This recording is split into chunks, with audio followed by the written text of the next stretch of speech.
بسم اللہ الرحمن الرحیم۔ السلام علیکم ناظرین، نہولی موسیقی پروگرام کربلا اور عصر حاضر کے ساتھ آپ کی خدمت میں حاضر ہے۔ اس 5 سفر ہے اور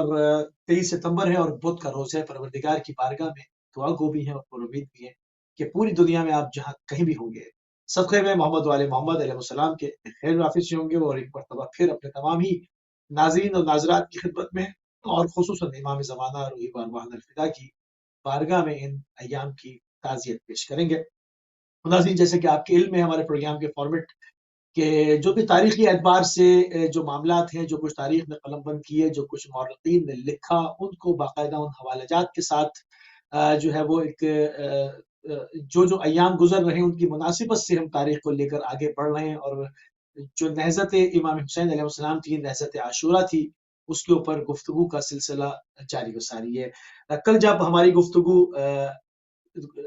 شام کے دربار کے اندر امام سید سجاد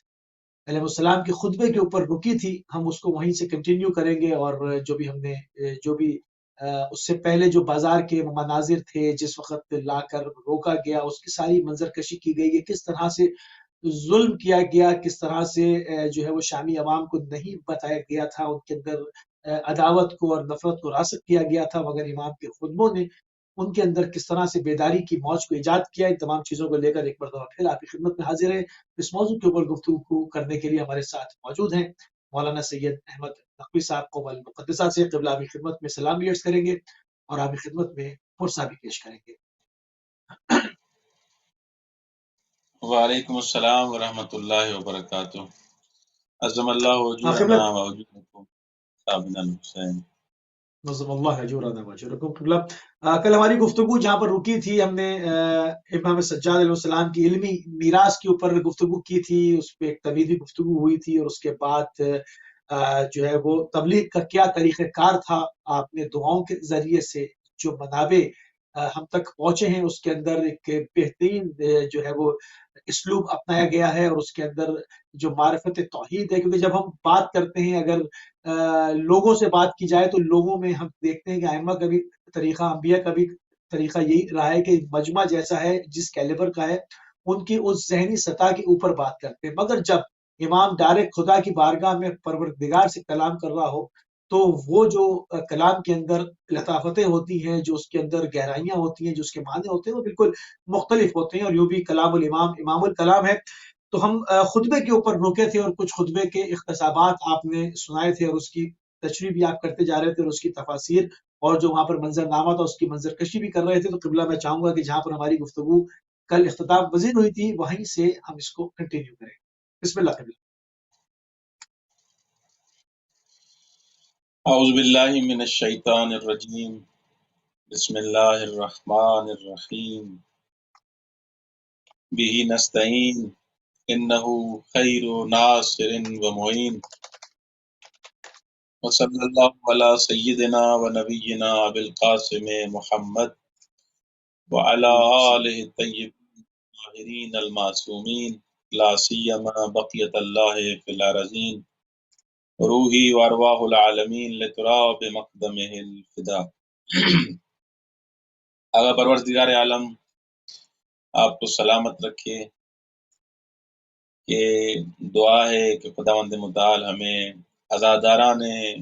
سید الشہداء میں سے قرار دے۔ امام حسین علیہ السلام کا یہ جو قیام ہے، یہ جو نہضت ہے، یہ مدینے سے لے کر کربلا تک کا مولا کا یہ جو سفر تھا، اس میں جا بجا مولا نے اپنے قیام کے اہداف کو احسن طریقے سے بیان کیا ہے کہ اے مسلمانوں، جان لو کہ میں جو خارج ہو رہا ہوں، میں جو نکل رہا ہوں اس مدینے سے، لم اخرج اشرا ولا بطرا، نہ کسی فساد کے لیے نکلا ہوں، نہ کوئی تکبر ہے، نہ مجھے کوئی الیاذ باللہ ہوا ہوس کی خاطر مجھے حکومت کی کوئی لالچ ہے۔ خرجت لطلب الاصلاح فی امت جدی رسول اللہ، سبحان اللہ، میرا اس مدینے سے نکلنا صرف اس وجہ سے ہے کہ اپنے نانا کی امت کی اصلاح کرو۔ اللہ در واقع اللہ مولانا حسین علیہ السلام نے ابتدا سے ہی مولانا نے بیان کر دیا تھا کہ میرا مقصد اس نہضت کا، اس قیام کا، کربلا کا، وہی اصلاح ہے، غیر از اصلاح چیزی نیست، اصلاح کے بغیر میرا کوئی بھی دوسرا ہدف نہیں ہے۔ نہیں، اصلاح سبحان کس اللہ، چیز کی؟ اصلاح اس بات کی کہ مولا نے فرمایا تم دیکھ نہیں رہے کہ میرے نانا کی امت کو بگاڑا جا رہا ہے، سنت کو ختم کیا جا رہا ہے، بدعتیں ہاں زندہ ہو رہی ہیں، اور میں سب سے زیادہ احق ہوں، حقدار ہوں کہ قیام کروں، لوگوں کو بتاؤں کہ اے مسلمانوں، اے مسلمین، حقیقی دین یہ نہیں ہے جو یزید تمہیں دکھا رہا ہے، حقیقی دین یہ نہیں ہے جو یزید آپ کے سامنے پیش کر رہا ہے، در واقع حقیقی دین وہی ہے جو میرے نانا محمد صلی اللہ علیہ وآلہ وسلم نے پیش کیا تھا، سبحان اللہ، سبحان علی ابن اللہ، بے شک، ابی طالب نے پیش کیا تھا، اور مولا نے فرمایا اسیرو بسیرت جدی محمد المصطفیٰ صلی اللہ علیہ صلی وآلہ اللہ علیہ وسلم، وآلہ وسلم، سیرت علی امیر المؤمنین علی ابن ابی طالب۔ مسلمانوں، میری جو سیرت ہے کوئی الگ سیرت نہیں ہے، میرا جو مقصد ہے، آپ یہ نہ سمجھے کہ جو 1,24,000 انبیاء آئے تو حسین کا کوئی الگ ہدف ہے، نہیں،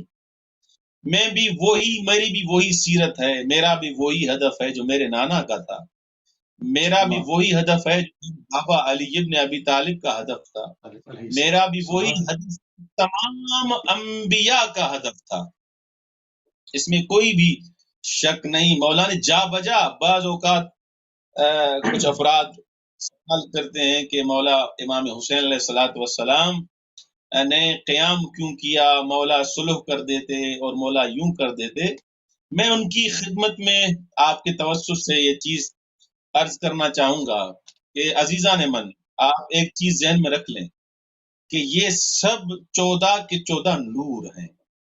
نور ہے، ان کا سبحان اللہ، بے کلام شک، بھی نور، خود بھی نور ہیں، حتیٰ کہ میں یہ الفاظ جو ابھی کہنے جا رہا ہوں یہ ہمارے معارف ہیں، یہ ہمارا مکتب ہے کہ اگر مولا حسین کی جگہ رسول خدا ہوتے وہ بھی قیام کرتے، مولا بے علی شک، ابن بے ابی شک، طالب مولا حسین کی جگہ ہوتے وہ بھی کربلا بپا وہ کرتے، بھی قیام کر، اگر مولا بے شک، حسین کی جگہ امام زمانہ ہوتے تو امام زمانہ بھی قیام کرتے، بے شک، یہ سب ایک ہیں، کلنا محمد، اولنا محمد، اوسطنا اللہ محمد، آخرنا محمد، کلنا محمد، ہمارا پہلا بھی محمد ہے، ہمارا وسط بھی محمد ہے، سب کے سب محمد ہیں۔ اس حدیث کا مطلب بے شک، انسان اگر اس کی گہرائی میں جائے، اس کے عمق میں جائے تو واضح مطالب ہے کہ مولا سجاد علیہ السلام کی تبلیغ کا جو طریقہ ہے یا مولا امام حسین علیہ السلام کے جو اہداف ہیں سلام، اس میں واضح نظر آ رہا ہے کہ اگر ایک ان میں سے کسی دوسرے کی جگہ پہ ہوتا، چاہے امام حسین مولا حسن کی جگہ ہوتے تو وہ بھی سلوک کرتے، اور اگر مولا حسن امام حسین کی جگہ ہوتے تو وہ بھی قیام کرتے۔ ان کا بالکل ایسے، اعمال میں، ان کے افعال میں، ان کے اقوال میں کوئی تضاد نہیں ہے، یہ سب ایک نور ہیں، ایک نور کے حصے ہیں۔ جب ان کی خلقت نورانی کے بارے میں ہم گفتگو کرتے ہیں کہ ان کی خلقت نورانی جب یہ خلق ہوئے تو جب اس پہ ہماری نگاہ پڑتی ہے تو اس سے واضح پتہ چل جاتا ہے کہ یہ سارے ہدایت کے لیے آئے ہیں، چاہے مولا سجاد ہو، چاہے مولا امام حسین علیہ السلام ہو، چاہے مولا علی بن ابی طالب علیہ السلام ہو، جس کا جو وظیفہ اس نے وہ انجام دیا، جس وہ دور انجام کی دیں، جو سبحان اللہ، تقاضا تھی اس تقاضا کے حساب سے اس امام نے وہ کام انجام دیا ہے۔ اگر صلح کی بالکل تقاضا صحیح، ہے اس دور میں نے صلح کیا، اگر سکوت بالکل ہے صحیح، 20 سال علی بن ابی طالب علیہ الصلوۃ والسلام نے جو سکوت 20 سال اختیار کیا، اگر مولا حسین ہے تو مولا بھی سکوت کرتے، مولا بھی چپ رہتے، مولا بھی خاموش بالکل صحیح، رہتے. کیوں؟ ہدف سب کا ایک ہے. ہدف کون سا ہے؟ بالکل صحیح. دین اچھا وہاں پر ہو جائے. بالکل بالکل صحیح. یہی ہدف ہے. اچھا جہاں پہ ہم نے جی ہاں بالکل بہت اچھا ہو گیا کہ تمیدی گفتگو ہو گئی اور جو ہے وہ اذان آمادہ انشاءاللہ ہو گئے ہیں اور خطبے کی جانب بڑھیں گے قبلہ. جہاں پہ ہم نے کل گفتگو روکی تھی اس کے جو اختصابات آپ بیان فرما رہے تھے اس کو تھوڑا سا آگے بڑھائیں گے، کس طرح سے جو بلائے گئے تھے سفراء، جو کہ جس کو 700 کرسی نشی کہا گیا ہے روایات کے اندر، اس کے علاوہ جو شامی عوام تھی جن کی جہالت عروج پر تھی، جن کو کچھ نہیں بتایا گیا تھا بلکہ الٹا بتایا گیا تھا، ان میں جو بیداری کی لہر ایجاد ہوئی ہے، اس خطبے کا کچھ متن آپ بیان فرما رہے تھے قبلہ، وہ کنٹینیو کیجیے. جی اگر بالکل یہ اسی کا میں مقدمہ بیان کر رہا تھا کہ مولا سجاد علیہ السلام جو خطبہ دے رہے تھے اس میں وہی ہدایت کا کام انجام دے رہے تھے. بے شک. غیر از ہدایت مولا کا کوئی کام نہیں. مولا کا وہی کام ہے جو سارے انبیاء اور ائمہ کا کام ہے. دیکھیں جیسے مولا سجاد علیہ السلام کل جیسے ہم نے بیان کیا کہ وہ شامی خطیب جب ممبر پہ گیا تو مولا نے امام سجاد علیہ السلام نے اس کو یہی تو کہا کہ تم نے مخلوق کو راضی کرنے کے لیے خدا کو ناراض کر دیا. تم نے ان عوام کو راضی کرنے کے لیے، یہ سارے جو بیٹھے ہوئے ہیں، یہ شرابی کبابی جو افراد بیٹھے ہوئے ہیں، ان کو راضی کرنے کے لیے تم نے خدا کو ناراض کیا ہے. اور دوسرا جیسے آپ فرما رہے ہیں کہ اب یہاں پر یہ جو شام کی جو مسجد ہے، اس مسجد میں جو مولا نے خطبہ دیا ہے، اس کے بارے میں آپ کی محضر میں عرض کروں کہ دیکھیں اسی شام میں کتنے سالوں تک مولا علی ابن ابی طالب علیہ السلام کو برا بھلا کہا گیا ہے اسی شام میں. یعنی حتیٰ کہ مولا علی ابن ابی طالب علیہ السلام جب کوفے کی مسجد میں مولا کی شہادت ہوتی ہے سجدے کی حالت میں، مولا کو جب ضربت لگتی ہے تو کچھ افراد پوچھتے ہیں کہ مولا مسجد کیا کرنے گئے تھے الیاذ باللہ. اتنی پروپیگنڈا اور بالآخر اہل بیت علیہ السلام کے لیے عجیب و غریب انہوں نے تبلیغ کی ہوئی تھی کہ وہ سمجھتے تھے کہ ان کا دین سے کوئی تعلق نہیں ہے. مولا سجاد علیہ السلام نے یہ خطبہ دے کے ان کے اذہان کو تبدیل کر دیا، اس ماحول کو تبدیل کر دیا. کہہ رہے تھے یہ نہ نماز پڑھتے ہیں، نہ روزہ رکھتے ہیں، نہ ان کو علم ہے، نہ ان کو شجاعت ہے. مولا سجاد نے اس خطبے سے اس حقیقت کو عیاں کیا جس پر انہوں نے پردہ رکھا ہوا تھا، جس حقیقت کو انہوں نے چھپایا ہوا تھا. مولا نے ابتدا میں ہی جیسے آپ کے محضر میں نے عرض کیا کہ ان کو بالآخر شام میں باغی کہا جا رہا تھا. مولا نے ابتدا میں ہی جو خطبے کی ابتدا کی اس میں حمد خدا سے ابتدا کی ہے، کسی اور چیز سے ابتدا نہیں کی ہے. یعنی کیا؟ یعنی میں جب حمد خدا سے خطبے کی ابتدا کر رہا ہوں، آغاز کر رہا ہوں، یعنی میں مسلمان ہوں، میں مومن ہوں. جن لوگوں کے ذہنوں میں یہ تھا کہ ان کا شریعت کے ساتھ اسلام کے ساتھ کوئی تعلق نہیں، وہ سوال ختم ہو گیا کہ بھائی یہ تو الحمدللہ پڑھ رہا ہے، یہ تو بسم اللہ پڑھ رہا ہے، تم کیا کہہ رہے تھے اور یہ کیا کر رہا. اللہ اکبر. اس کے بعد مولا سجاد علیہ السلام نے اپنی فضیلتیں گنوائی ہیں. مولا فرماتے ایھا الناس، مولا سب جو بھی وہاں پر بیٹھے ہوئے تھے سب سے مخاطب ہوئے. مولا نے فرمایا ایھا الناس، اے لوگو، اعطینا ستا وفضلنا بسبع، ہمیں 6 چیزیں عطا کی گئی ہیں اور 7 فضیلتیں عطا کی گئی ہیں. 6 چیزیں خدا نے عطا کی ہیں اور خداوند متعال جس کو عطا کرنا چاہے وہ اس کا فضل ہے، اس کی مرضی ہے. ہمیں 6 خصلتیں عطا کی گئی ہیں. کون سی مولا؟ مولا نے فرمایا اوتینا العلم،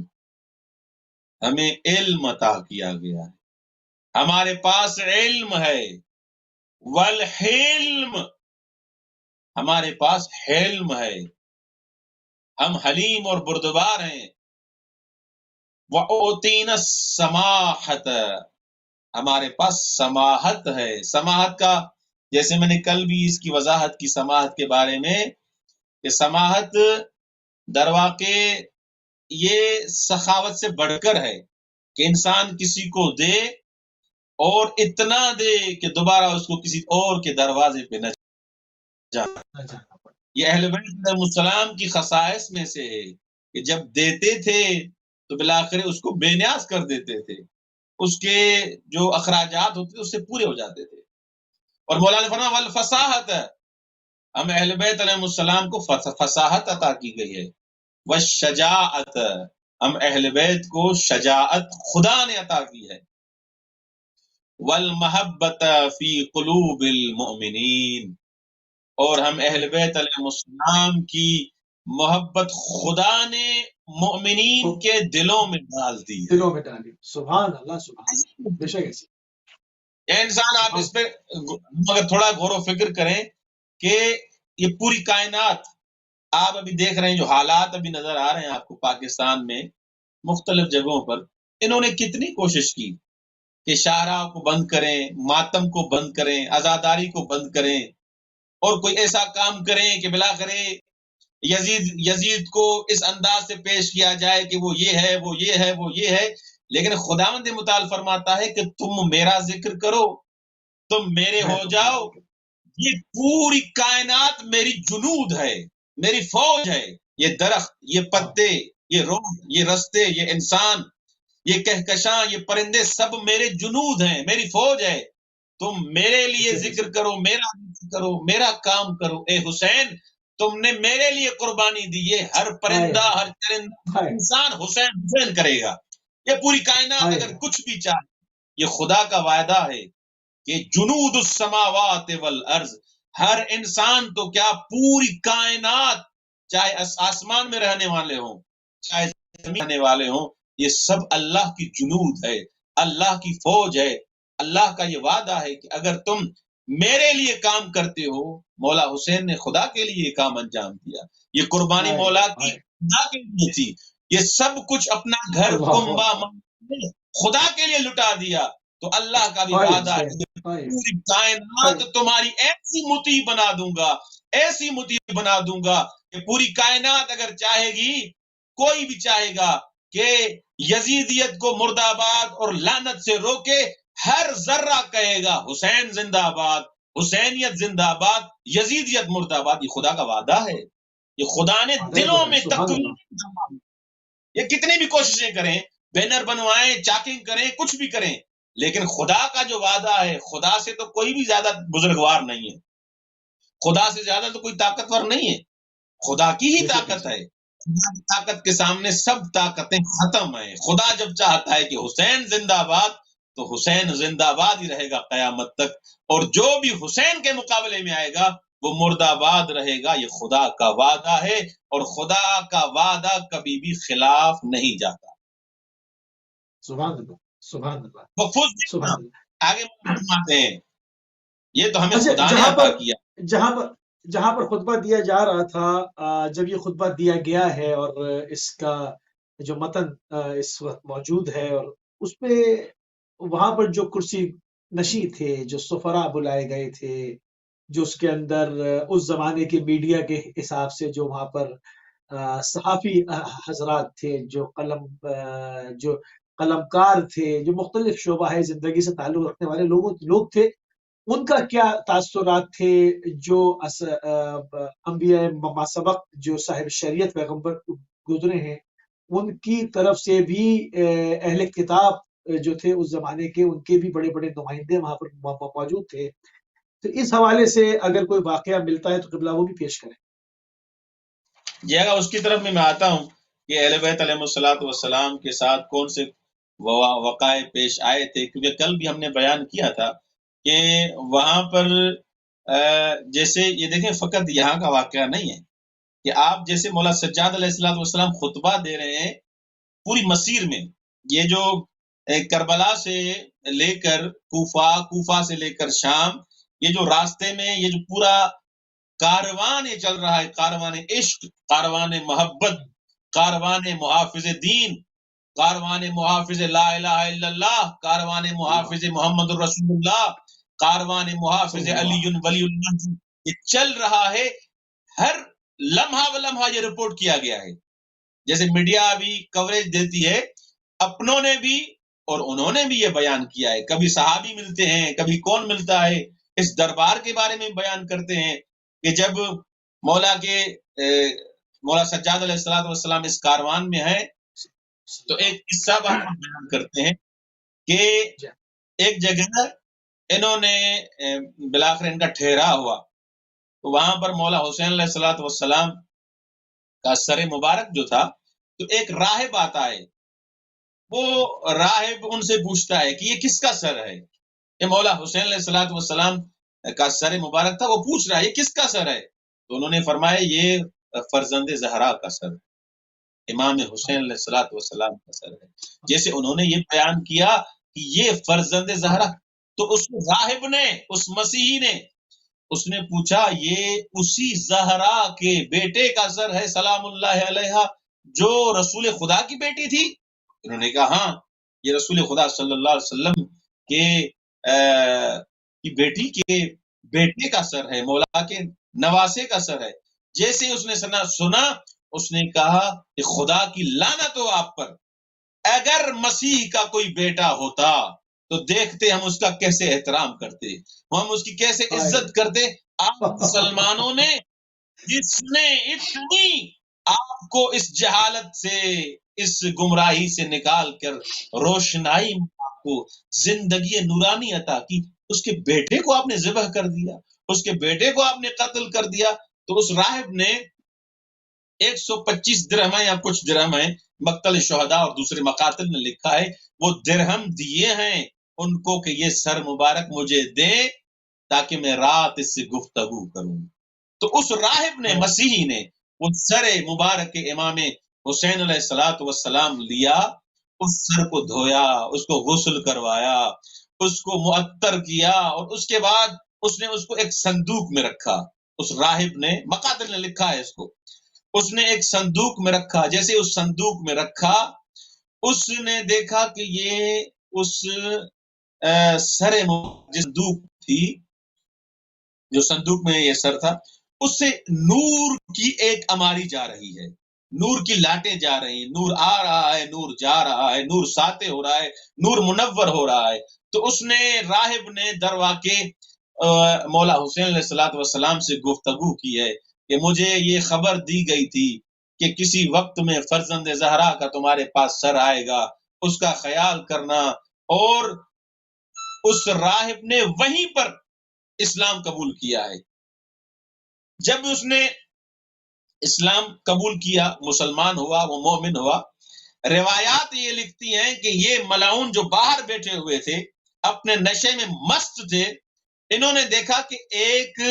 ہاتھ آیا، کٹا ہوا ہاتھ آیا، جس نے دیوار پہ لکھا ہوا، دیوار پہ اس کٹے ہوئے ہاتھ نے لکھا کہ خدا کی لعنت ہو ان افراد پر جنہوں نے فرزند زہرا کو قتل کر دیا۔ تو یہ اٹھے ہیں وہاں سے، اپنی جگہ سے اٹھے ہیں کہ تاکہ اس ہاتھ کو پکڑیں، اس ہاتھ کو اپنے قبضے میں لیں، لیکن وہ ہاتھ ان کی گرفت سے چلا گیا۔ لیکن پھر یہ اپنے انداز میں دوبارہ بیٹھ گئے، جیسے دوبارہ بیٹھتے ہیں، دوبارہ وہ ہاتھ آیا کہ خدا کی لعنت ہو ان افراد پر جنہوں نے نواز رسول کو قتل کر دیا، اور ان کا انجام جہنم۔ اس ہاتھ میں دیوار پہ یہ لکھا، دوبارہ یہ اٹھتے ہیں، بلاخر 3 بار یہ کام تکرار ہوتا ہے۔ اور یہ عمر ابن سعد نے جو 125 درہم یا 400 درہم اس راہب سے لیے تھے، تو راہب نے اس کو اس سے وعدہ لیا تھا کہ اے عمر ابن سعد، تم میرے ساتھ وعدہ کرو کہ یہ حسین کا سر ہے، اس کو کبھی بھی صندوق سے باہر نہیں نکالنا، اس کی بے عزتی نہیں کرنا، اس کی اہانت نہ کرنا، یہ درہم میں تمہیں اس لیے دے رہا ہوں۔ لیکن اس نے کیا کیا، جیسے ہی اس بستی سے گزرا، دوبارہ مولا حسین علیہ السلام کے سر مبارک کو، علیہ آلاف التحیت والثناء کو، دوبارہ اس نے نیزے پہ بلند کیا۔ تو معجزہ یہ ہوا، جا بجا مولا حسین کے معجزے ہیں، جا بجا مولا حسین کے معجزے ہیں۔ معجزہ یہ ہوا کہ وہ سر مبارک مولا حسین کا جیسے ہی بلند ہوا، تو اس نے جیسے ہی دیکھا اس درہموں کی تھیلیوں کو اس نے چاہا کھولوں کہ وہ سکے نکال اس کو خرچ کرے، وہ سکے مٹی میں تبدیل ہو چکے تھے، وہ سکے مٹی میں تبدیل ہو چکے تھے، کیونکہ اس نے وعدہ خلافی کی۔ مولا حسین علیہ السلام نے اس راہب کو سر کٹا ہوا ہے، وَلَا تَحْسَبَنَّ الَّذِينَ قُتِلُوا فِي سَبِيلِ اللَّهِ أَمْوَاتًا بَلْ أَحْيَاءٌ عِندَ رَبِّهِمْ يُرْزَقُونَ۔ ہمارے امام تو وہ ہیں جو نوکے نیزہ پر بھی تبلیغ کر رہے ہیں، مسلمان بنا رہے ہیں۔ تو مولا سجاد نے یہی تو بتایا کہ میں اس کا بیٹا ہوں جس کو خود رسول خدا چومتے تھے، اپنے کندھوں پہ گھماتے تھے، تم نے اس حسین کو قتل کر دیا۔ مولا سجاد علیہ السلام اپنے خطبے میں بیان کر رہے ہیں۔ اس کے بعد مولا نے فرمایا کہ فضلنا بأن منا النبی المختار، ہمیں فضیلت یہ ہے کہ ہم سے ہے، نبی ہم سے ہے، حضرت محمد مصطفیٰ صلی اللہ علیہ وآلہ وسلم۔ ومن الصدیق، سچار اور صدیق ہم سے ہے، ومن الطیار، اشارہ کر رہے ہیں حضرت جعفر طیار کی طرف کہ جعفر طیار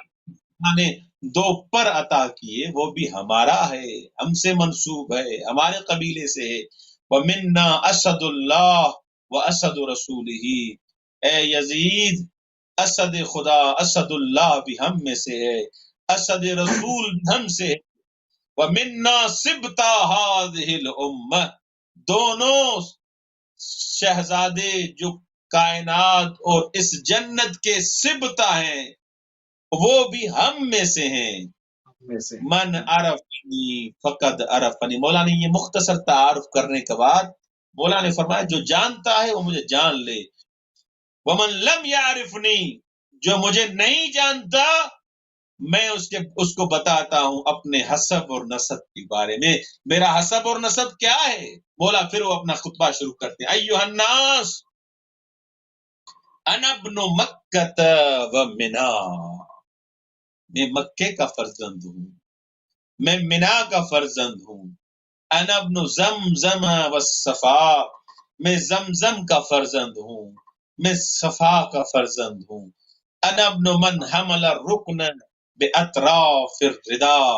میں اس کا بیٹا ہوں جس نے اپنی ردا کے ساتھ رکن کو حمل کیا، انا ابن خیر من اعتذر وارتدا، انا ابن خیر من انتعل واحتفا۔ مولا مفصل خطبہ بیان کرتے کرتے مولا فرماتے ہیں انا ابن من حمل علی البراق فی الہوا، میں تو اس کا بیٹا ہوں جو معراج پہ گیا تو براق پہ گیا، یعنی معراج پہ جانے والے کا میں فرزند ہوں۔ انا ابن من اسرا یا اسری به من المسجد الحرام الى المسجد الاقصی، یہاں تک ہم نے کل بیان کیا تھا وسبحان من اسرا، انا ابن من بلغ به جبرائیل الى سدرۃ المنتہی، میں اس کا بیٹا ہوں جس کے ساتھ جبرائیل سدرۃ المنتہی تک گیا تھا۔ اس میں مصائب بھی ہیں، اس میں فضائل بھی ہیں کہ اتنی فضیلتوں کا آج جناب بی بی سکینہ سلام اللہ علیہ عزیزۃ الحسین کا بھی ذکر ساتھ ساتھ کریں گے، اور ناظرین کو ہم بتاتے چلیں، آپ کے گوش گزار کرتے چلیں کہ ہمارے پروگرام کے اختتام چھوٹی شہزادی کے مصائب کے اوپر ہوگا۔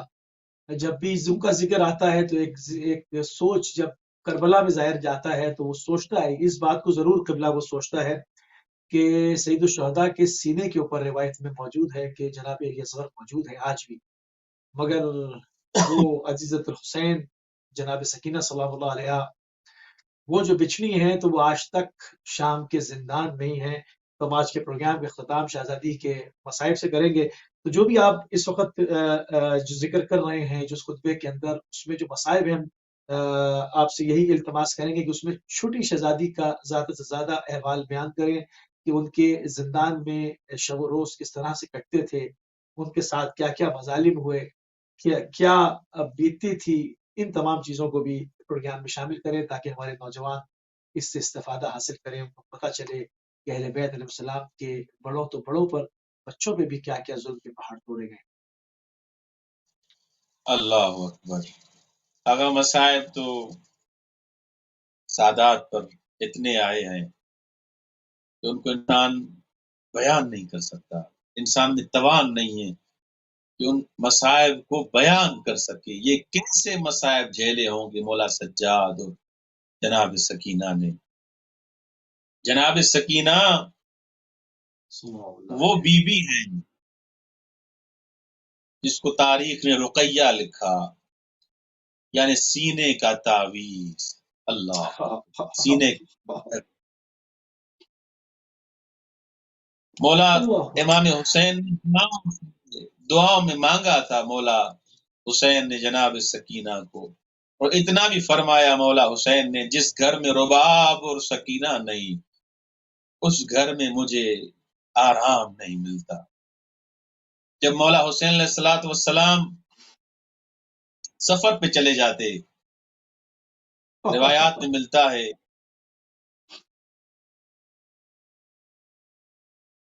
جب مولا سفر پہ چلے جاتے تو جب سفر سے مولا واپس آتے تو جو محلے کی خواتین ہوتی تھیں وہ مولا کے محضر میں آتی تھی، مولا یا تو آپ سکینہ کو اپنے ساتھ لے جایا کریں یا جلدی سفر سے واپس آیا کریں. تو مولا حسین علیہ الصلوۃ والسلام نے فرمایا سکینہ آپ کو اذیت دیتی ہے، آپ کو تنگ کرتی ہے. تو انہوں نے فرمایا کہ سکینہ ہماری آنکھوں کی ٹھنڈک ہے مولا، لیکن آپ کی خدمت میں عرض اتنا کر رہی ہیں ہم کہ جب آپ چلے جاتے ہیں ایک ایک کے دروازے پہ آ کے سکینہ پوچھتی ہے میرا بابا ادھر تو نہیں آیا میرا بابا ادھر تو نہیں. یہ انداز ہم سے برداشت نہیں ہوتا. اتنا پوچھتی ہے کہ وہ جو اس کا معصومانہ انداز ہے کہ میرا بابا آپ کے پاس تو نہیں آیا، بابا آپ کے پاس تو نہیں آیا، وہ ہم سے برداشت نہیں ہوتا. جناب سکینہ سلام اللہ علیہا جیسے نہیں روایات میں ملتا ہے کہ 11 محرم کے دن جب حکم ہوا کہ سب چلیں کوفہ چلنا ہے تو جناب سکینہ سلام اللہ علیہا کے لیے روایات میں اپنے بابا کی لاش پہ جیسے ہی جناب سیدہ پہنچی ہے بی بی نے دیکھا ہاتھ سلامت نہیں ہے، بی بی نے دیکھا منہ سلامت نہیں ہے، سر کٹا ہوا ہے، بی بی نے دیکھا بدن سلامت نہیں ہے. روایات میں ملتا ہے کہ جناب سکینہ سلام اللہ علیہا نے جو تلوے ہوتے ہیں وہاں پر اپنا سر مبارک رکھ کے 3 بی بی نے وعدے کیے ہیں. جیسے شمر ملعون آیا تازیانہ گھماتا گھماتا جیسے مکہ میں آیا، یا اس ملعون کا بی بی آؤ تو چلتے ہیں سب تیار ہیں. تو بی نے کہا اتنی بیویاں جو ساتھ ہیں، سجاد میرا بھائی تمہارے ساتھ ہے، یہ کم ہے، ان کے ساتھ چلے جاؤ. تو شمر ملعون کتنا بڑا لعین تھا، اس ملعون جناب سیدہ سے پوچھا سکینہ تم جو یہاں رہ جاؤ گی کرو گی کیا؟ تو جناب سیدہ نے فرمایا کہ جب آپ چلے جائیں گے میں نہر فرات پہ جاؤں گی، اپنے چھوٹے سے ہاتھوں میں پانی لے کے آؤں گی. میرا بابا پیاسا سے ہو گیا ہے، میرا اصغر پیاسا سے ہو گیا ہے، ان کو پانی پلاؤں گی. جب آپ چلے جائیں گے میں اپنے بابا کو پانی پلاؤں گی. بابا آپ کو تو امت نے پانی نہیں دیا، یہ میری طرف سے پانی. دوسرا کام میں یہ کروں گی جب آپ جائیں گے تو میں درختوں کے پتے لے کے آؤں گی. میرے بابا کی لاش دھوپ میں پڑی ہوئی ہے میں ان درختوں کے پتوں سے بابا کی لاش پر چھاؤں بناؤں گی. اور تیسرا کام یہ کروں گی جب آپ چلے جائیں گے تو میں چوراہے پہ جا کے کھڑی ہو جاؤں گی، چوک پہ جاؤں گی اور رو کے کہوں گی مسلمانوں فرزند زہرا قتل ہو گیا اس کو نہ غسل دیا گیا ہے، اس کو نہ کفن دیا. جناب سکینہ سلام علیہ کو اس زندان میں رکھا گیا. زیارت ناہیہ میں بھی آپ دیکھتے ہیں اس زندان میں رکھا گیا جس زندان میں مولا امام زمانہ فرماتے ہیں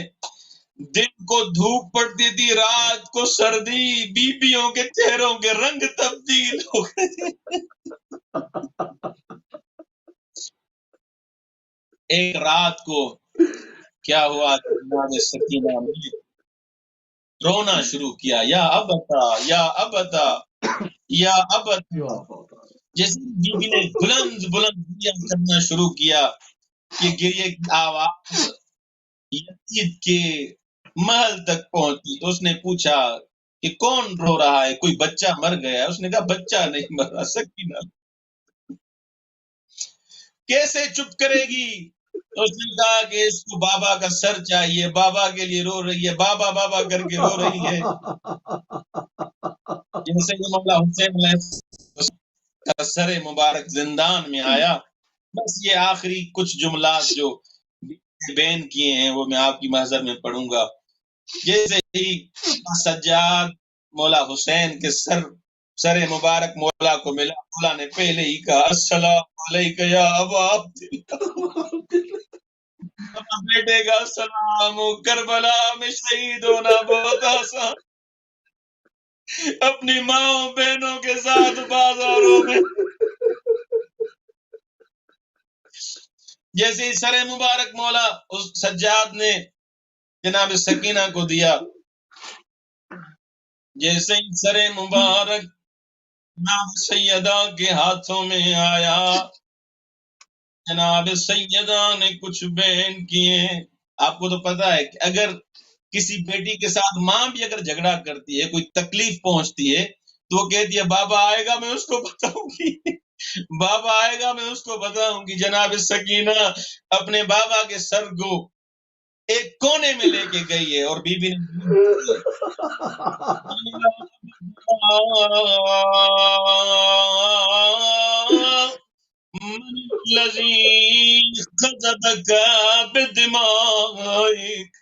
بابا تم کو کس نے خون میں لت پت کیا ہے؟ یا ابدا من الذی قطع وریدک، بابا تمہاری رگ کس نے کاٹی ہے؟ من الذی ایتمنی صغر سنی، او میرے بابا اب مجھے اس چھوٹی عمر میں کس نے یتیم بنایا؟ یا ابدا من یتیمت حتی تکبر، بابا مجھے اتنا بتاؤ میں جو یتیم ہو گئی ہوں مجھے کون کرے گا، میں کس کے سینے پہ سوں گی؟ بیوی نے اور بھی بین کی ہیں، یا ابدا یا ابدا. بی بی نے جیسے مولا حسین کے سر کو دیکھا ہے، رگیں کٹی ہوئی ہے، آنکھوں سے ہے جیسے بی بی نے فرمایا بتاؤ لیتنی کنت قبل هذا اليوم امیا، بابا کاش میں تمہیں دیکھنے سے پہلے میری آنکھیں ختم ہو جاتی، تمہیں اس حال میں نہ دیکھتی. بی بی نے فرمایا ایک سیاہی کی بند ہے میں پڑھنا چاہتا ہوں. بی بی نے فرمایا دیر گئی وچ قیداں دے، دیر گئی وچ قیداں دے، عصمت دا پاک نگینا میں کو چھوٹی قیدن، او عہدے ہن میرا بھل گن نام سکین، میں کو مٹیاں تے نہیں ندر آندی، او میں کو بھولدا نہیں تیرا سینہ جڑے عید دری عید دری در پوائے ہانی گن گیا شمر بابا تمہارے بعد مجھے مٹیوں پہ نیند نہیں آتی بابا تم نے مجھے در لے کے وہ شمر کمینہ در بھی جیسے بی بی نے یہ بیان کیے روایات میں مولا سجاد علیہ السلام نے جیسے نبض پہ ہاتھ رکھا انا للہ و انا الیہ راجعون الا لعنت اللہ علی قوم الظالمین وسيعلم ظلموا أي منكر. اللهم صل على محمد وآل محمد وعجل فرجهم. جزاک اللہ قبلہ انتہائی مشکور ہے اور انتہائی ممنون ہے کہ آپ نے ایک مرتبہ پھر جو ہے وہ ایلیمنٹ ٹی وی کو اپنا قیمتی ٹائم دیا، اور جو دنوں کے حالات ہیں جس کے حوالے سے ہم جو ہے وہ تاریخی حوالہ جات کے ساتھ جو ہے وہ ختم بختم ان تاریخوں سے ملا کر آگے بڑھ رہے ہیں، جو کچھ ان احوالوں کو جو ہے تاریخ نے قلم بند کیا ہے، مورخین نے لکھا ہے، ہماری پوری کوشش یہ ہے کہ ان تاریخوں کے ساتھ چلا جائے اور ان احوال کو جو ہے وہ آپ کے اذان عالیہ تک منتقل کیا جائے. قبلہ مرتبہ پھر ہم آپ کا تہہ دل سے شکریہ ادا کریں گے اور انتہائی مشکور اور ممنون ہیں. جزاک اللہ. جی ناظرین، آپ سماعت فرما رہے تھے مولانا سید احمد نقوی صاحب کو قوم المقدسہ ایران سے کربلا اور عصر حاضر کے عنوان سے لے کر یہ گفتگو ہماری یکم محرم سے مسلسل جو ہے وہ جاری و ساری ہے. نہضت عاشوراء، جو شروع کے عاشوراء کے دن تھے، ان کے کیا واقعات تھے، تاریخ میں کیا لکھا، کس طرح سے کربلا میں کس دن امام حسین السلام وارد ہوئے، اس دن سے لے کے باقاعدہ جو ہے وہ کس طرح سے اسرائے آل محمد کے کاروان کو کربلا سے لے جایا گیا، راستے کی کیا صحبتیں تھیں، کوفے کے اندر کیا خطبات ہوئے، اس سے کیا تبدیلیاں ایجاد ہوئیں، پھر وہاں سے جو ہے وہ کن کن راستوں سے اور کشاں و کشاں جو ہے وہ ان سروں کو پھیرایا گیا، کس کس طرح سے راستے کی جو صحبتیں ہیں، کیا کیا مصائب اسرائے آل محمد علیہ السلام کو دیکھنے پڑے، کن کن راستوں سے وہ گزرے ہیں، ان تمام چیزوں کو تاریخ میں قلم بند کیا ہے. ان تمام چیزوں کو پوری کوشش کرتے ہیں کہ اپنے اس پروگرام کے ذریعے سے آپ کے اذان عالیہ تک بیان کیا جائے ان تمام چیزوں کو. بہرحال اس وقت ہمارے پروگرام کا ٹائم ختم ہو گیا اور